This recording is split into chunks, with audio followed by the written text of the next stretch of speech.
काहे ना आइलू हो ए माई हो निमिए तो झूलुआ लगवनी झूलनवा झूले काहे ना आइलू। लेकिन चले के बा कहाँ उहे दरबार में कि हम तो गौरी के ललनवा के चंदन बाबू कि हम तो गौरी के ललनवा के सुमिरन में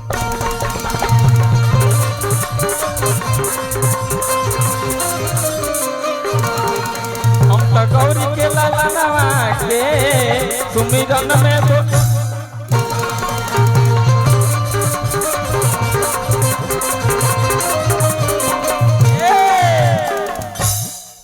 हम तो गौरी के ललनवा के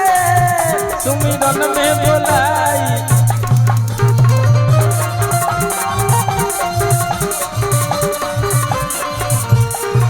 हम तो गौरी के ललनवा के सुमिरन में बोलाइला।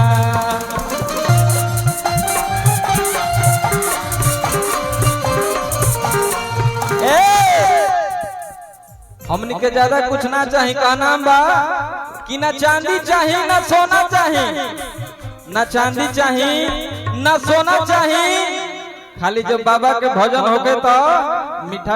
मीठा मीठा ताली होना चाहिए। तो कह के बेका ताली बजा के सबके हाथ खड़ा करी जे बाबा गणेश के मानेला उहे मंगल के करता हवे जे चाहता कि हमर घर में मंगल होके हमर घर में दुख कलेश ना होके सबके हाथ उठाई और कोई का कि हम तो गौरी के लाला नवा के हम तो गौरी के लाला नवा के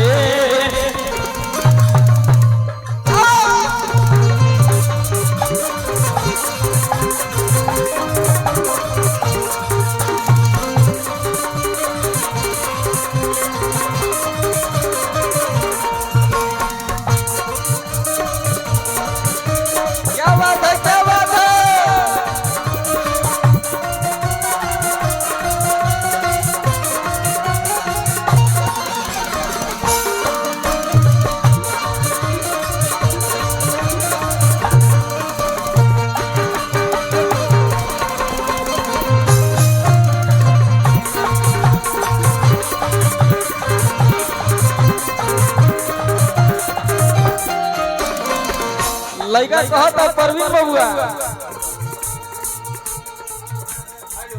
माता हवे पार्वती पिता महादेवा लड्डून के भोग लगे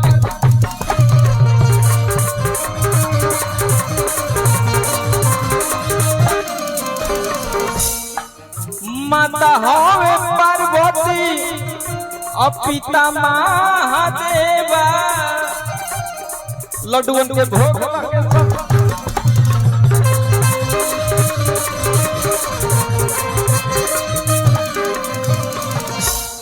मनोज भैया का नाम की धोती हिलाओ तो ये मैं कह के बका रिद्धि सिद्धि के सजनवा के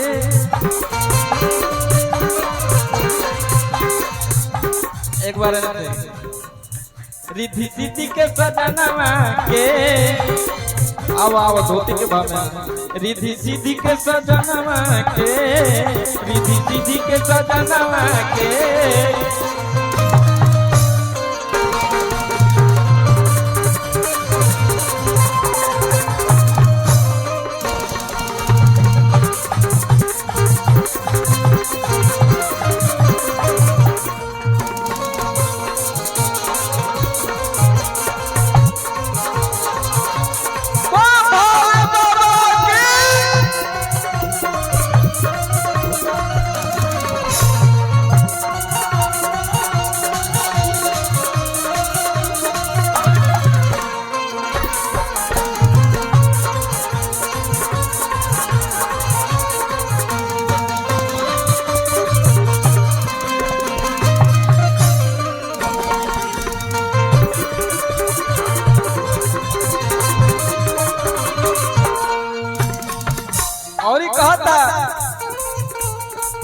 सबके हु जानेला जो गाड़ी बाबा महिमा बाभारी तनिका तो है नीति तो विचारी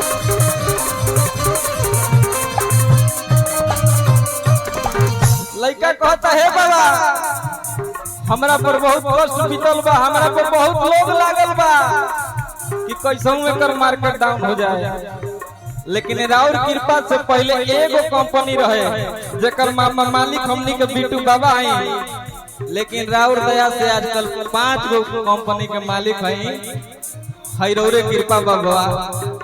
है बड़ गार्जियन लोग के आशीर्वाद बा। तो लड़का कहता का महिमा भारी सब केहू जाने,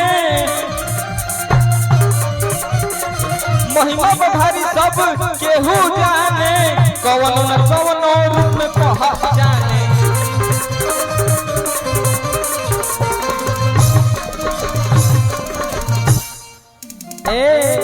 कहे के बा जेकर दरबार में आइल बानी गणेश जी के पिताजी के नाम का बा सब केहू जानता बा। लेकिन कहता ए राउर पिताजी महानवा के, राउर पिताजी महानवा के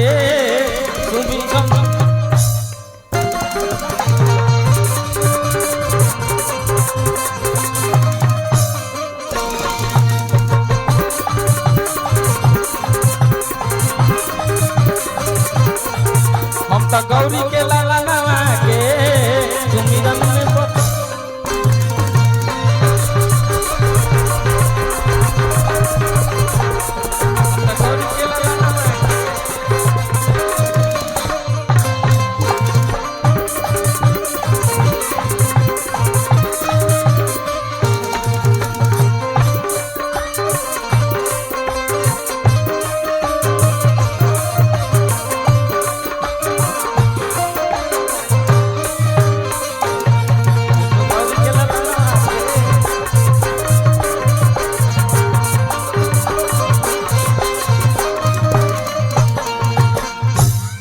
तनी अच्छा लगल तो हमनी के म्यूजिशियन भैया खातिर लोग ताली बजा के आशीर्वाद दी।